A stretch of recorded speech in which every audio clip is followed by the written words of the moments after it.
stories we know are not always the only possibilities. Destiny sometimes takes unexpected paths. What if a single gesture changed the course of history? If a different choice rewrote the legend? Prepare to discover parallel universes where the impossible becomes reality. Welcome to What If?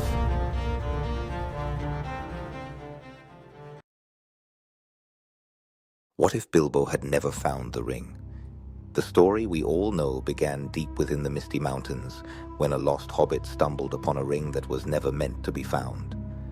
That chance encounter, or so we believed for a very long time, changed the fate of Middle-earth.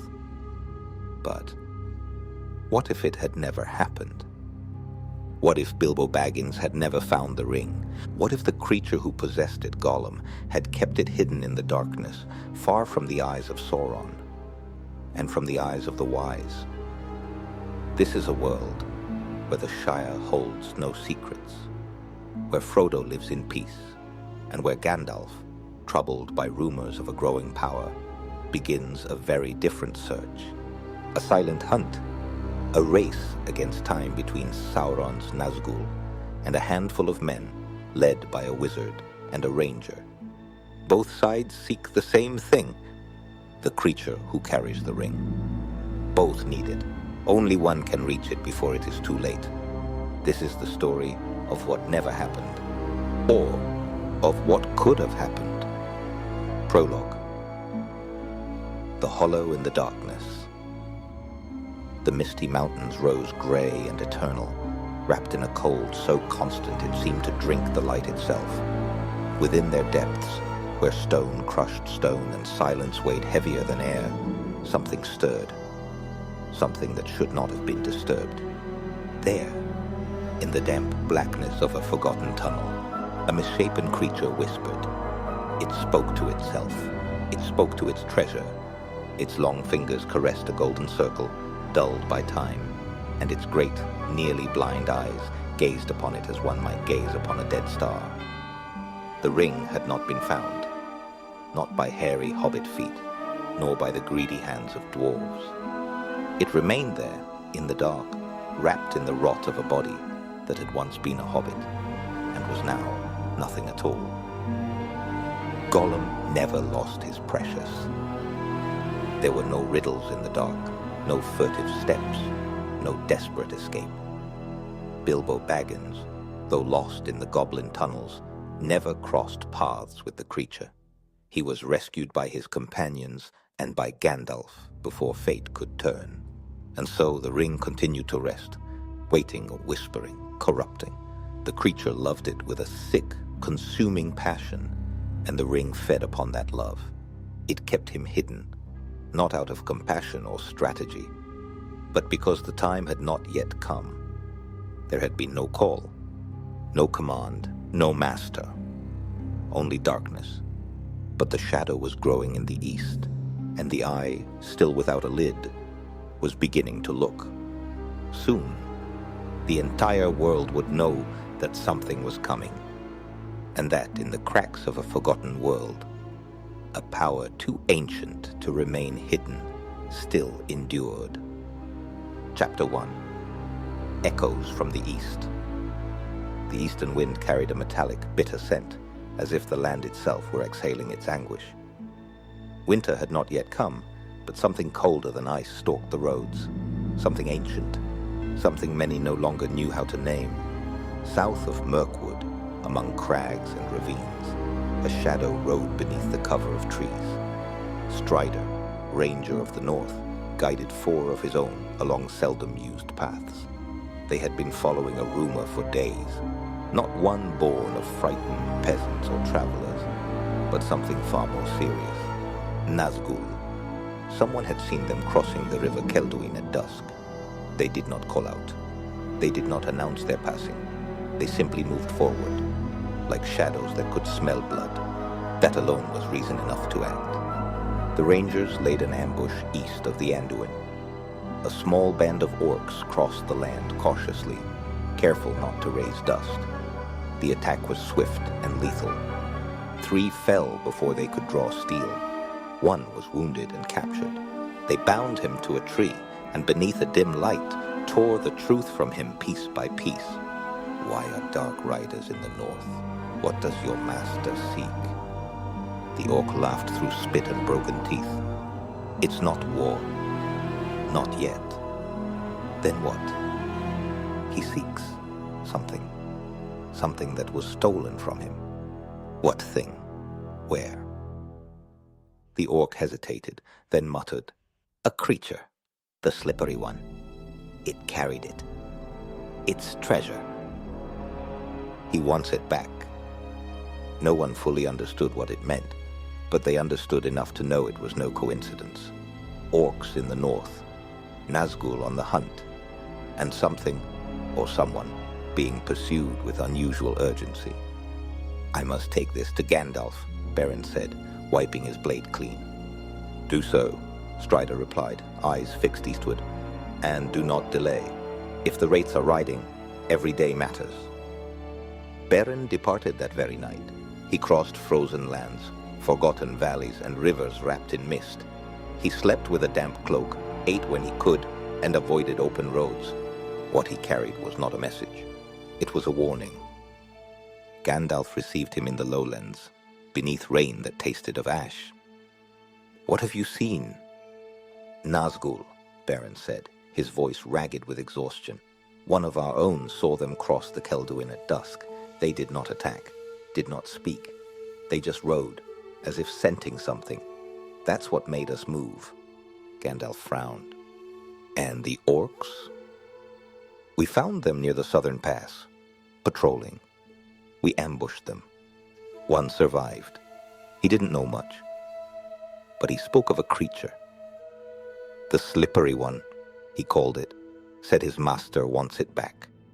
And that it took something valuable." The wizard did not answer at once, but the spark of doubt faded from his face. Nazgûl riding in the north, orcs moving without waging war, and a creature with a stolen treasure. It was not certainty yet, but it was no longer ignorance. That night, Gandalf did not sleep. By the fire's glow, he spread a map upon the damp earth. His fingers traced a single region, the Misty Mountains. There. That was where it began, and perhaps where it would end. At dawn, he rode north. There was no time for councils or deliberation. He needed to act. And for that, he needed men.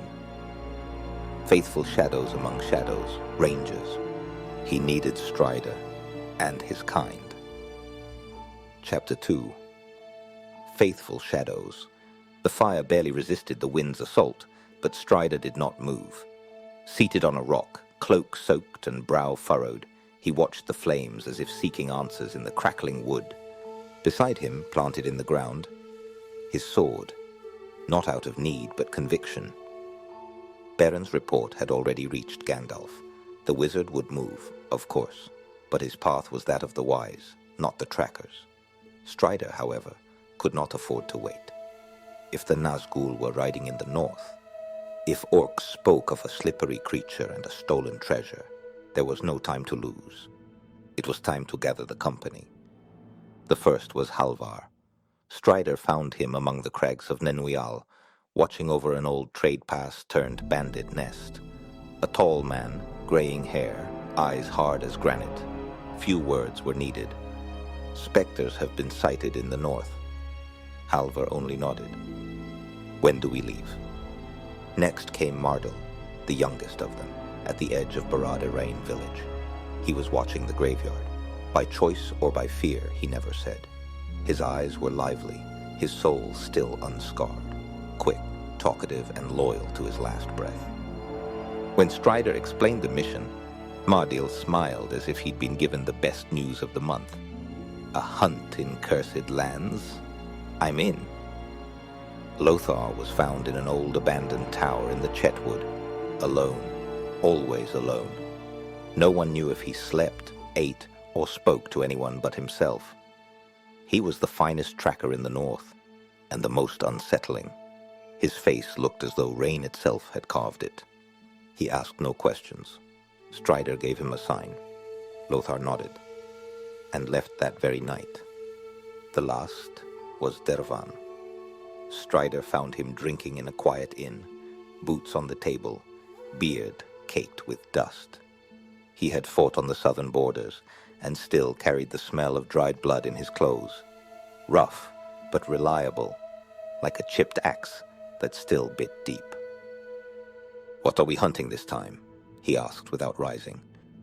"Something that should not exist," Strider replied. Dervan snorted. "Perfect. Same as always."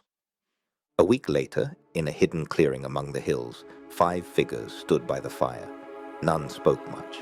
None needed to. They knew one another, the weight of each step, the way each sharpened a blade, the silence with which they watched the world.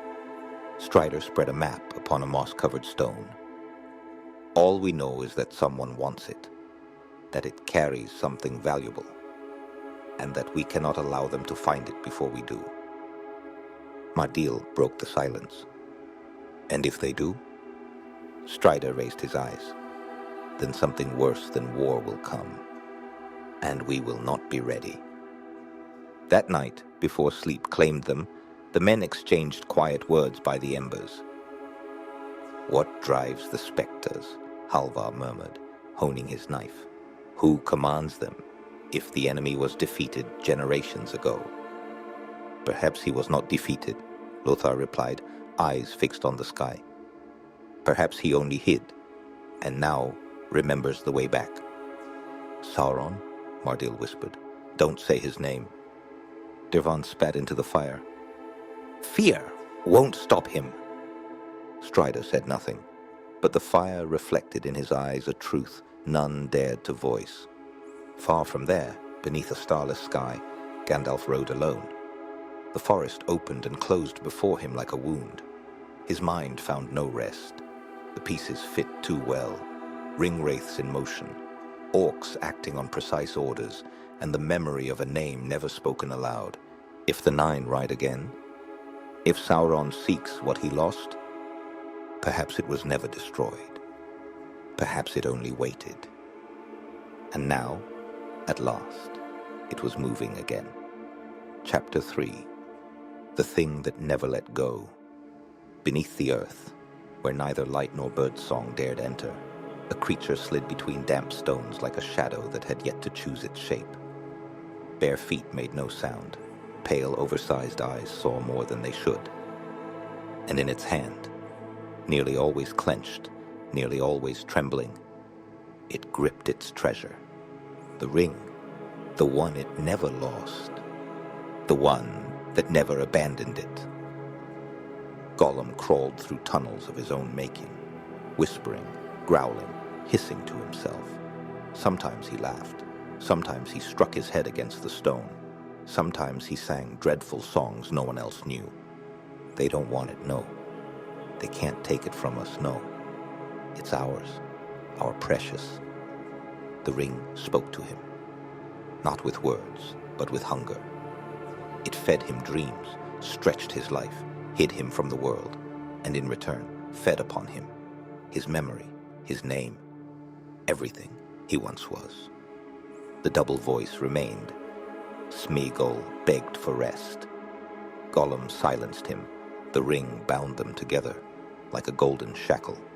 He had not surfaced for weeks. He ate blind fish, insects, black roots, slept when silence became unbearable, always watched, and felt something new. It smells bad.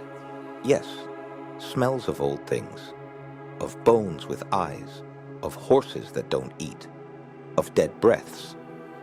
His back hunched as he spoke, as though the unspoken name weighed more than stone. He did not know who was coming, but he knew they were coming. One day or night, it no longer mattered. He froze. A faint tremor passed through the ground, nothing visible, nothing audible.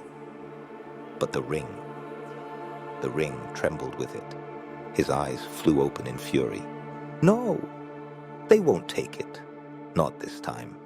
No, precious. Born to flee rather than fight, he tore himself from the stone and moved.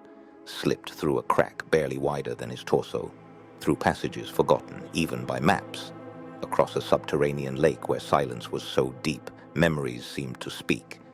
He emerged when the sky was still veiled in red clouds. His huge eyes blinked once. We're leaving, precious, far away. Yes, there are footsteps, whispers. Something seeks us, something comes. And he was gone, not in haste, not with purpose, but knowing that for the first time in a very long while, he was no longer the hunter. He was the prey. Chapter 4. Tracks without shadow. The air was colder at the foot of the Misty Mountains, not from height but from the absence of life. Trees seemed to whisper, not with leaves but warnings, and the roads led nowhere one wished to remain. The company moved in silence. Halvar led, eyes reading the ground like a page. Lothar guarded the rear, ever watchful. Strider walked between them, guide more than leader. His thoughts ran like a river, but his face betrayed nothing. 3 days had passed since they left the clearing. 3 days of empty valleys, dry riverbeds, and averted gazes in villages, until they found it. A nameless hamlet, 10 stone houses at most, a dim tavern, a well at the center. The villagers greeted them with wary resignation. Rangers brought no war, but they brought questions, and in such times, questions were feared more than swords.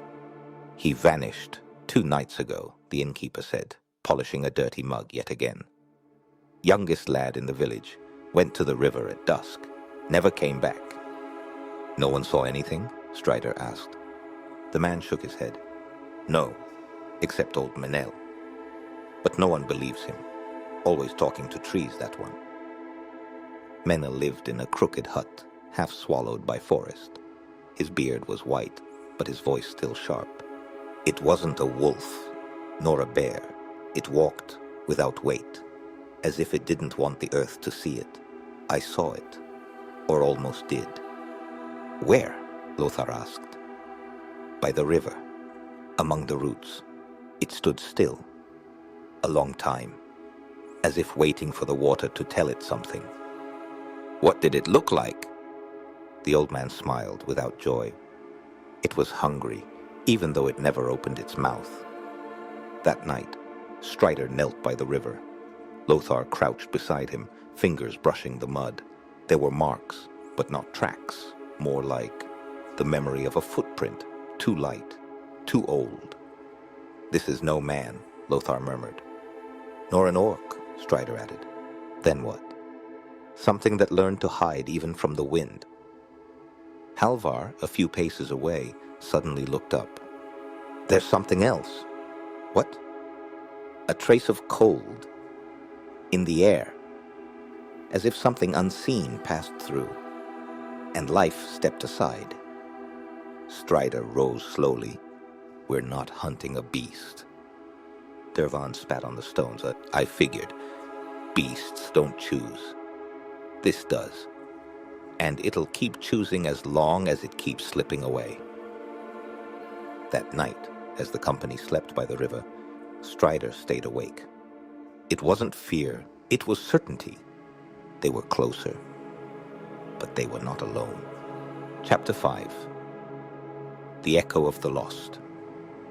There were no voices, only direction, no thought, only purpose. And in the moonless night, among the forgotten ruins of southern Rovanion, something stirred within the nine. A tremor, faint but unmistakable. A forgotten note in a forbidden melody. One of them halted his mount. The black horse snorted, not from fatigue. The faceless rider did not move his head, did not draw his blade, did not speak. But the others knew. The ring had been used, if only for an instant, if only a whisper. For the nine, it was enough. One broke away, riding north, toward the Misty Mountains. The others turned, withdrew, scattered. The hunt had become a pursuit. At dawn, the rangers said nothing, not because they felt no change, but because they did not know how to name it. The river still flowed, the village still slept. But the world had tilted slightly toward the abyss. Mardil woke shivering. Dervan could not finish his ration of dry bread. Halvar sharpened his dagger without reason, again and again. Strider watched them all, and the forest, especially the forest. "We've lost the initiative," he murmured. Lothar looked up. "What do you mean?" "We are not alone in this hunt."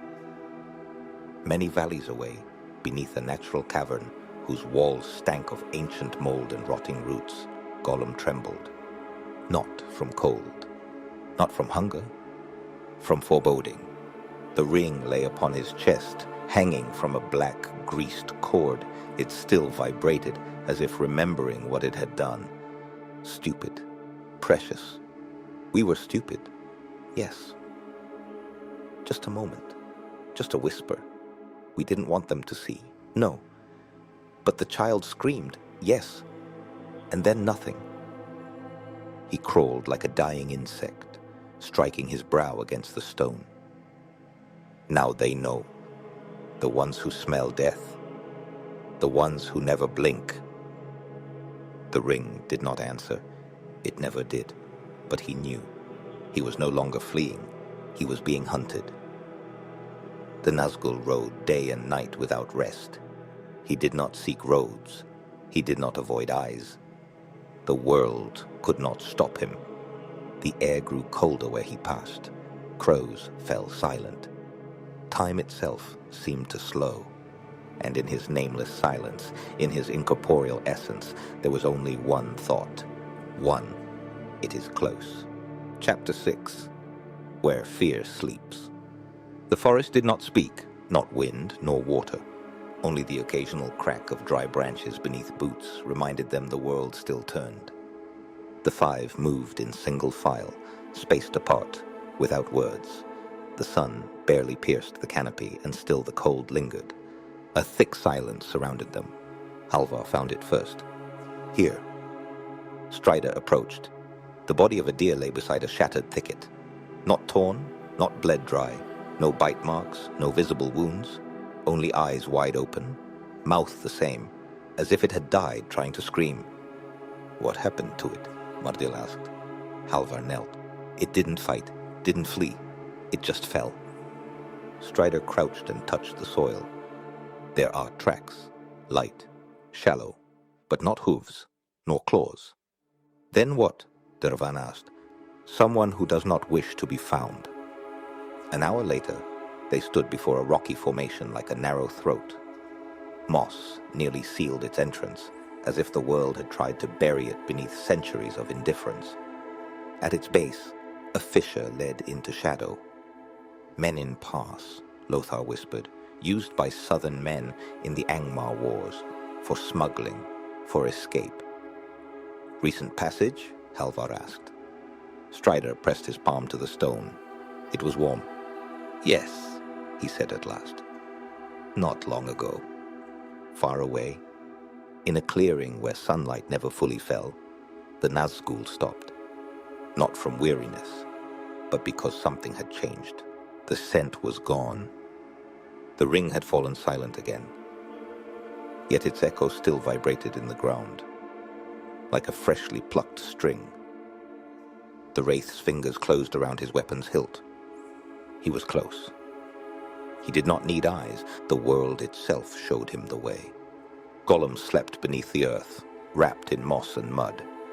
He dreamed of screams not his own, of water that did not wet, of long fingers reaching for what he called mine. "No, precious. We won't let go, not even if the sky falls." But his body trembled, not from cold, from anticipation. Chapter 7. The Name of the Stones. The land grew harsher. Mountains rose like sleeping beasts. Paths vanished. No villages, no bells, no fires. Only moss, stone, and an ever-grayer sky. The rangers advanced cautiously, following signs that were not signs. Torn moss, branches broken the wrong way, a faint scent belonging to no known beast. "We're closer," Strider murmured. "To what?" Mardil asked. "To the end of this game," Halvar replied. Atop a crag they found the remains of an old watchtower. Only the base remained, and part of a stairway leading nowhere. Among the rubble, LOTR uncovered a corroded metal plate. "What does it say?" Dervan asked. "Not common speech," Strider said. "Kuzdul, old, very old." LOTR wiped it clean. Strider frowned, then read, "Urdun Zanar." "And that means?" "The throat of Urdun, a sunken pass. The dwarves sealed it centuries ago after a collapse. But what remained inside was not stone." "You think our quarry is heading there?" Mardil asked. "I don't think," Strider said. "I know. This isn't aimless flight. It's a return." Gollum climbed a slick slope, claws and feet digging into wet rock. He did not speak, did not sing, only breathed. Ahead, an angular fissure yawned at the mountain's base. A frozen sigh, a wound without blood. The entrance to Urdun Zanar. Dark, deep, the mountain's throat. No one will find us there, precious. The ring hung motionless, but within it something stirred. The Nazgûl rode the cliffs. Stone yielded beneath his passage, as if the world feared him. In the distance, he saw a hunched figure slipping toward a black scar in the rock. He stopped. He did not strike. He waited. He knew he had reached the threshold. And that haste was unwise. Shadows are patient. Chapter 8. The Scent of Power. The horse galloped with urgency, yet without fatigue. Gandalf did not need to guide it.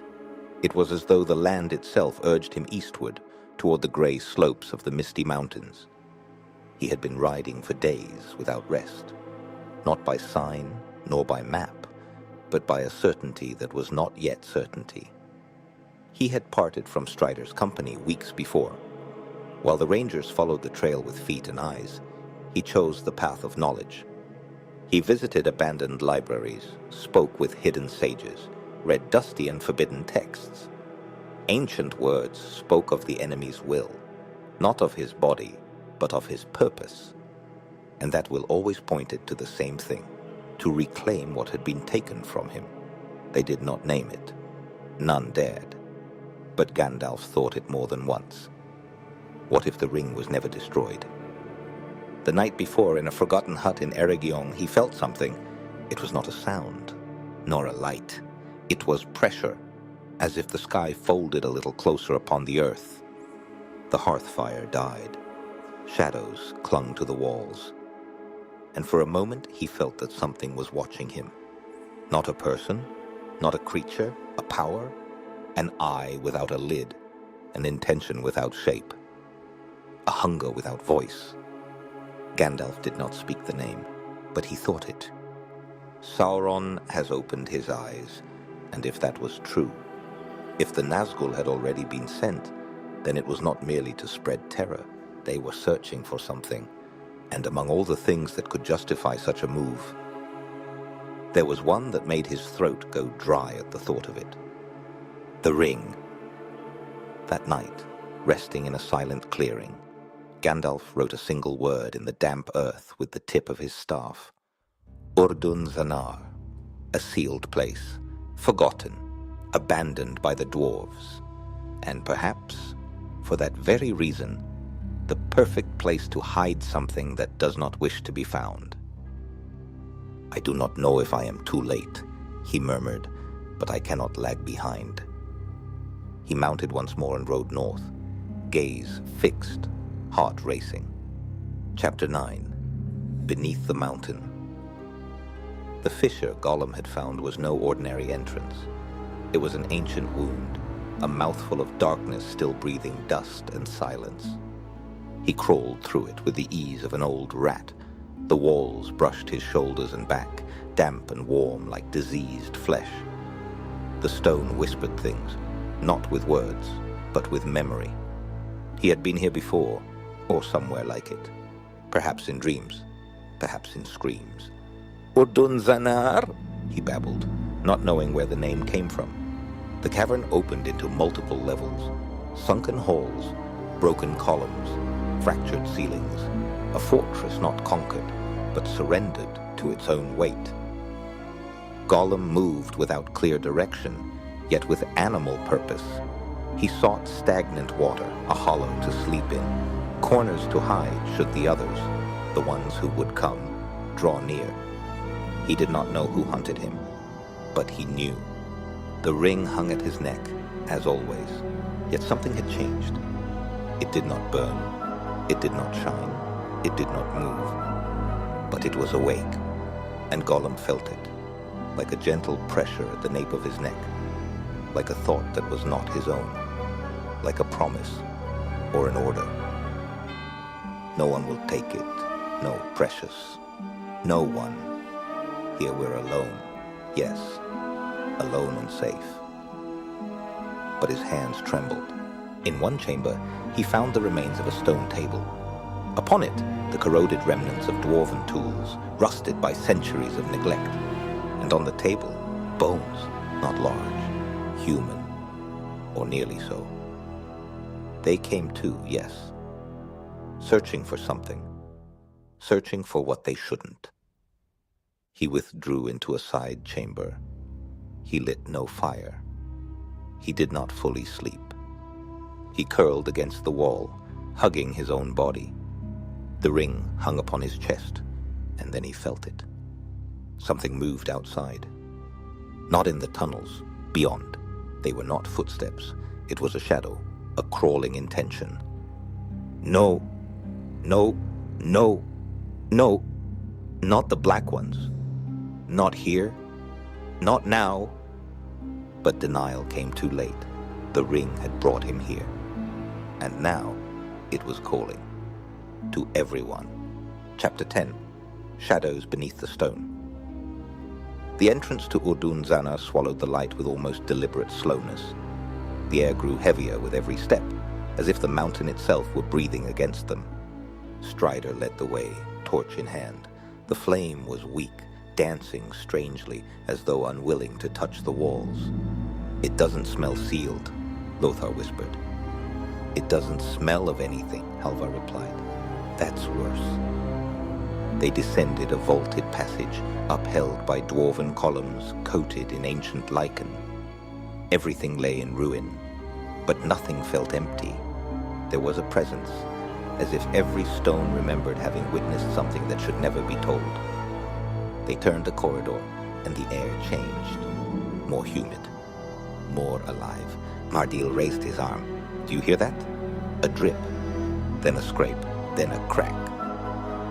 Strider's torch revealed a wider chamber, its ceiling partially collapsed. Among the rubble something moved, or several things, small, fast. "Rats," Dervin murmured. Then something leapt. It was not a rat. It was a deformed creature, with long limbs and translucent skin. And it had eyes, human eyes. The fight was brief, but filthy. The creatures were not strong, but they were many. They moved along the walls, shrieking like drowning children. One ranger was knocked down. Halvar tore his attacker away with a sword stroke. Strider turned in a circle, defending with merciless calm. "Do not separate. They are scavengers, not warriors." In less than a minute it was over. The creatures fled through impossible cracks. One body remained on the ground, twisted. Lothar crouched beside it. "They're not orcs." "Nor beasts," Strider added. "They are ruin." "Ruin?" Strider nodded. "Remnants of what once lived here, or died here, and never quite learned how to leave." The ranger's wound was not severe, but it bled. Strider bounded without a word. "If this is what prowls the outskirts," he murmured, "I do not wish to know what dwells at this place's heart." And yet, they pressed on. In an upper chamber, more hidden, Gollum had heard everything. The clash, the screams, the footsteps. He shrank deeper into the dark. The ring felt heavy. They're coming. They're here, precious, and they're searching for you, for me. But fear no longer ruled him. Certainty did. Not all would leave. Chapter 11. That which does not sleep. There was no wind on the hill, no leaves, only stone and ash and memory. The Nazgul stood motionless, as if he had been there for hours, or days, or centuries. He did not breathe. He did not think. He listened. For weeks, he had felt the distant echo, a muffled vibration, like a drum smothered beneath the earth. But now, it was no longer an echo. It was a pulse, slow, steady, and every beat called to him, not with words, with intent. Beneath his black cloak there were no eyes, yet he saw a dark well beneath the mountains. He saw a torn face with double eyes. He saw the faint gleam of gold and desire. The ring was not merely awake. The ring trembled, and that tremor called to all who had once belonged to it. He did not speak. He did not need to. The others felt it as well. In the east, a rider rose among the ruins of Doldin. In the north, another halted his march and turned his mount southward. In the south, 3 more emerged from shadow, as if they had been waiting for this summons for centuries. No words were exchanged, no voices raised, but they began to move. On the hill, the Nazgûl inclined his head slightly, not in greeting. In answer, the one was near, and soon it would be his again. Chapter 12. The Erased Names. The corridor spiraled downward, carved with precision into the stone, though time and damp had taken their toll.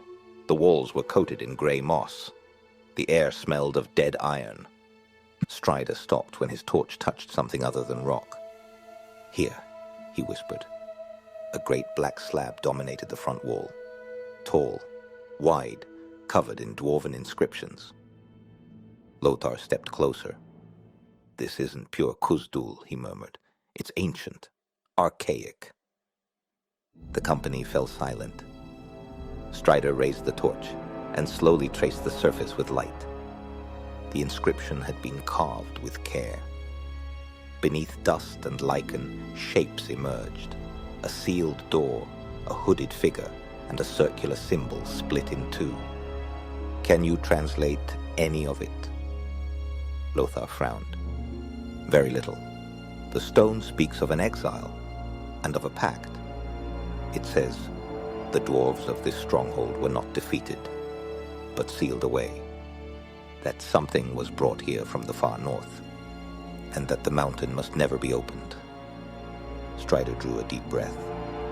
"Something like what?" "They don't say. Or it was erased."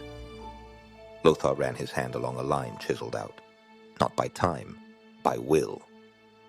"This isn't just a ruin," Strider said, more to himself than the others. "It's a tomb, or a pit." "For what?" Mardil asked. Strider did not answer at once. "To hide something, or to protect us from it." When they moved on, the slab remained in silence.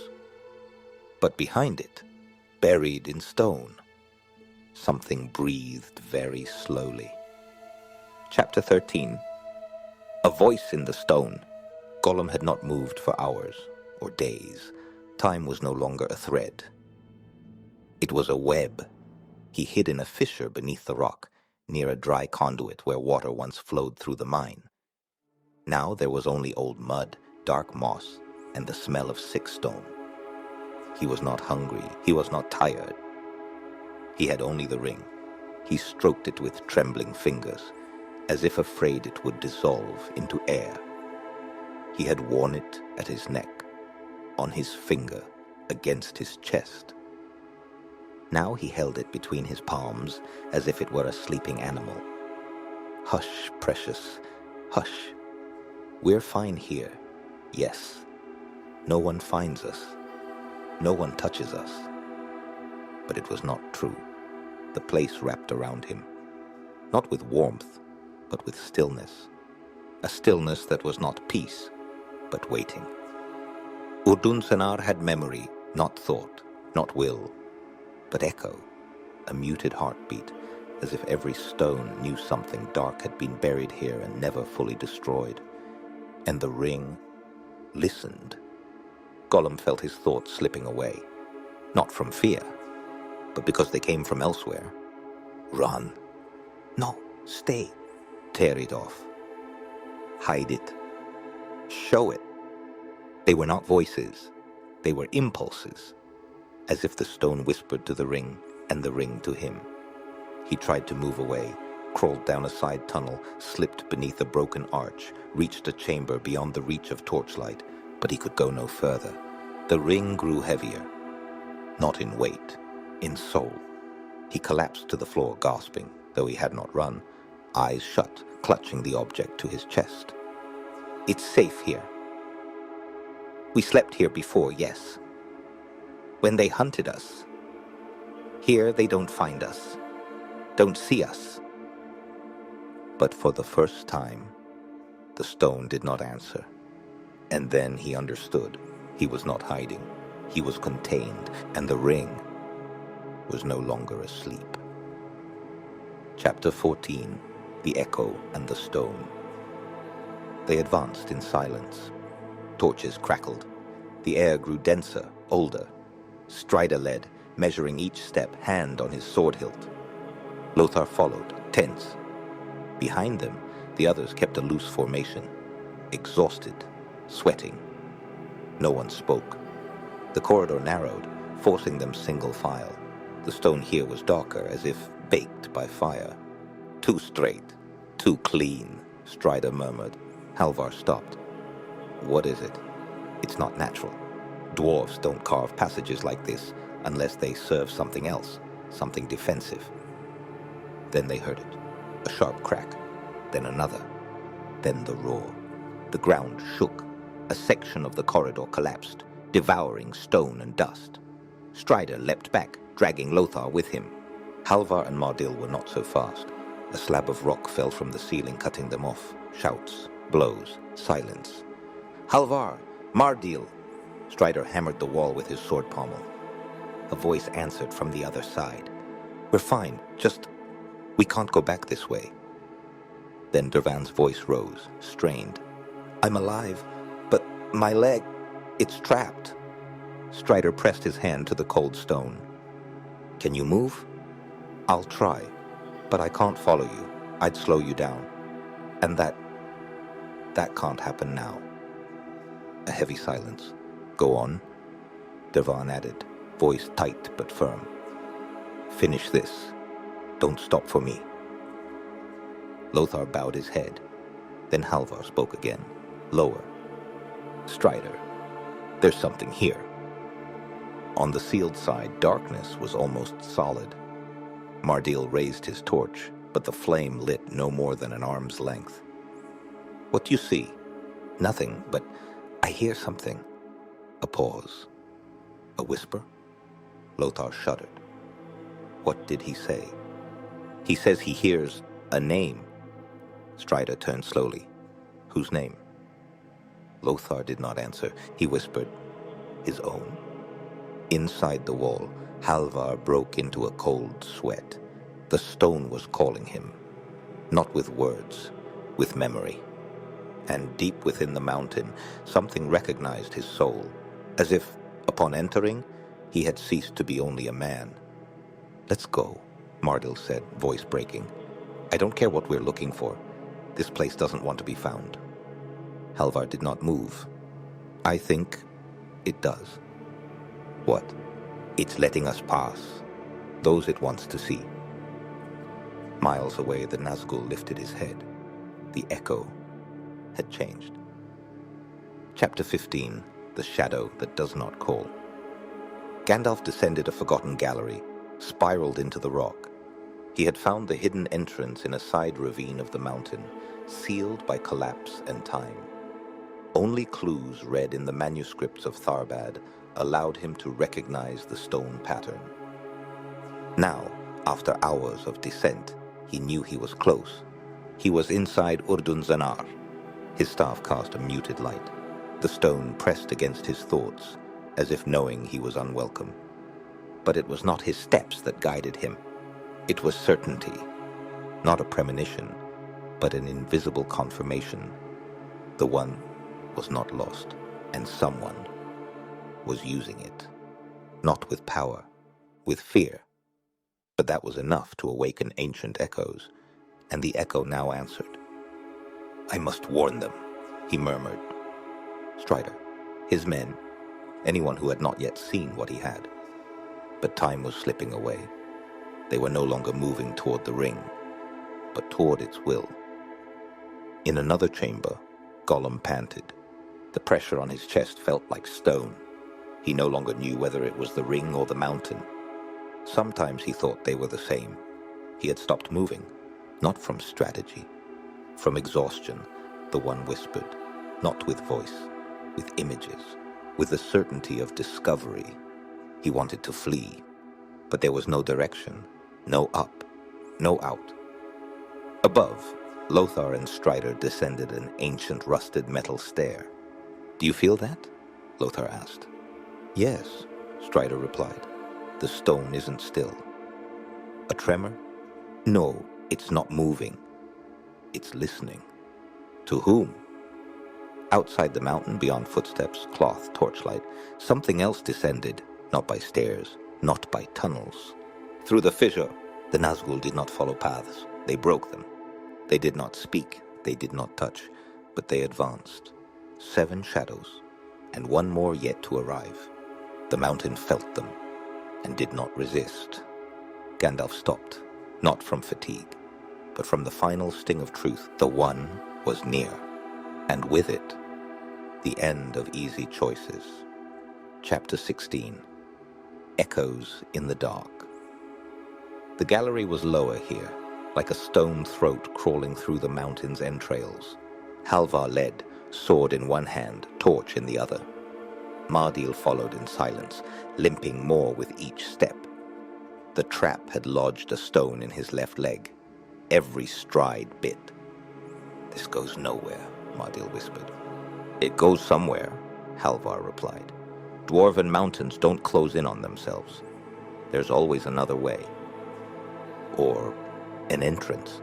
They had walked long without finding their companions. They did not know if Strider lived, if LOTR escaped, if Gandalf had arrived. But they knew this. They were no longer alone. First came wind, where none should be. A cold current without source or destination. Then, shadows. Halvar stopped at the edge of a wider chamber, broken by time. The torch trembled, not from his hand, from the air. "Do you see it?" Mardil asked, pale as stone. Halvar did not answer. Across the passage something moved. It did not walk. It did not run. It slid. A figure wrapped in rags, dark as the root of the world. It did not lift its head, did not draw a sword. It simply passed, and did not look at them. "Did it see us?" Mardil whispered. "Yes," Halvar replied almost sadly. "Then why?" "Because we don't matter." Elsewhere, Strider advanced in silence. Words were no longer needed. Something was close, and he could feel it. Not an enemy, yet, but not merely a creature. It was weight in the air, a vibration not born of steps or speech, as if the mountain breathed, not with life, with intent. Gollum breathed irregularly. He did not sleep, did not rest. He waited. The creature that had fled for decades now hid from itself, and the ring no longer obeyed him. It held him, fed him, and hollowed him out. Gandalf descended still further, lower, closer, no longer with confidence, but like a man who has understood his role in a tale he has not yet accepted. If I arrive too late, if I touch it, if I use it. He fell silent, because the mountain did not answer, but it listened. Chapter 17. No longer hidden. Gollum opened his eyes. Not the physical ones, the others, the ones that knew when to flee. But there was no direction. The air had changed, no longer damp and cold, tense, as if even the stones held their breath. He felt watched. From afar, from within, from above, the ring vibrated, not in his hand, in his blood. Strider stopped, not by sound, by its absence. LOTR stepped beside him, breath held. "Do you feel it?" Strider nodded. "We're no longer searching." "Then what?" "Now we're expected." Below, Gandalf halted. The gallery ahead was different, not in shape, in silence, as if the world had paused its pulse, as if the mountain no longer listened, but obeyed. He closed his eyes and reached out. His staff's light flickered like a hesitant heart. "I've arrived." He did not say whether in time. Halvar and Mardil continued downward, but no longer spoke. Their torches dim, the darkness thicker. Not shadow, presence. At a turn in the tunnel, Mardil froze. "Did you hear that?" Halvar lifted his head. An echo, not of steps, of breathing. At the highest point of the mountain, through the pathless fissure, they entered, not as host, not as army, but as judgment. The Nazgûl did not speak, did not touch, but each felt the same call. Not to the ring, to the will the ring had awakened. And that will was no longer only Gollum's. Deep within Urdun Zanar, the ring grew light. For an instant, as if it wished to be found, Gollum held it before his face and smiled. "They're not looking for us anymore, precious." He looked into the dark. "They've found us." Chapter 18. The Price of Shadow. The echo was no longer echo. It was a heartbeat, a dull metallic thud not born of feet or weapons. It came from the stone itself, and every ear in Urdun Zanar heard it. Gollum breathed erratically. The ring lay in his hand. He turned it with his fingers. He did not put it on. Not yet. The thing within him, the one that still cried his true name, begged him to drop it. But the other half, the older, stronger one, wanted to see what would happen if he used it here. And deep down he knew it no longer mattered. They hear us, precious, all of them.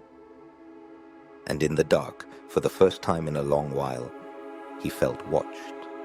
Strider descended at a run. LOTR followed without question. The air was no longer heavy. It was hard, like walking inside an unmarked grave. A curve, a tunnel, a threshold.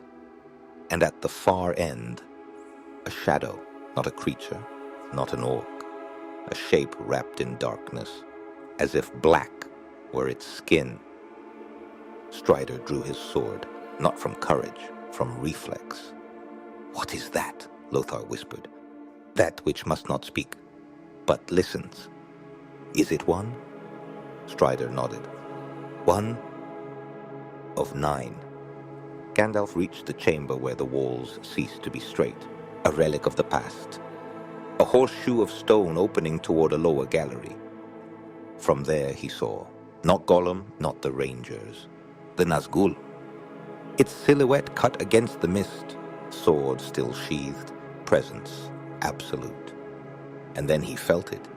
The ring, not its power, not its desire, its will. It was deciding. "I cannot," the wizard whispered. The stone did not answer. Gollum raised the ring to his finger, touched it, barely, a caress. It was enough. The shadows turned, all of them, at once. Silence shattered, and the mountain awoke. Chapter 19. The Breaking of Silence. Sound came before form. A whisper without mouth, a strangled scream, a vibration in the stone. Then, shadows. 4 Nazgûl entered the chamber from different passages. They did not run, did not raise weapons. They stopped and watched. Strider moved first. Cover! He shouted, blade drawn. LOTR stepped beside him. They had no plan, only steel, and the certainty it would not be enough. Gollum was near collapse. The ring burned in his palm. He did not want to use it, but he did. For an instant, a breath, a blink, and then everyone saw him. The nearest Nazgul raised its weapon. Gollum vanished. Darkness roared. Not physically. The ring roared, a call, a declaration. Gandalf burst in. His staff exploded with light. A ring of white fire encircled Strider and LOTR. The Nazgul recoiled, hissing without voice. "Back, wraiths!" Gandalf thundered.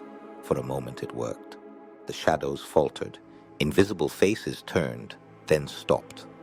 Not from fear, but because the others had arrived. 5 more, from hidden fissures, from corridors that had devoured stone, from the ring's will. The chamber shook. Urdun-Zanar darkened completely. Halvar and Mardil burst in, gasping, dust-covered. They did not know what they faced. They saw Strider surrounded, and did not ask. "North!" Halvar shouted, charging.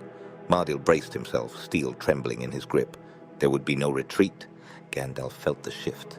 Not in air, in himself. His power, his light, was not enough. Not against 9. Not when the ring answered them. The Nazgûl advanced, not with violence, with certainty, as if the world had already ended, and they were its final shadow. Strider cried out. LOTR fell to his knees. Halvar grappled with a faceless foe. Mardil was dragged by shadow. Gandalf raised his staff, and for the last time, light fought darkness. It failed. The ring rolled across the floor, out of Gollum's reach, beyond the wizard's protection, alone, visible, waiting. The mountain trembled. Gandalf saw it, and everything froze. The Tabad texts, the visions, the nameless shadows. "The one?" he whispered. Barely sound. But Strider heard, and knew, not by reason, by feeling. That object was not a tool. It was an enemy with will. And it recognized him. "So, it's real," Strider said, voice breaking. Gandalf did not answer. Some truths need no words, only fear. Chapter 20. The Decision.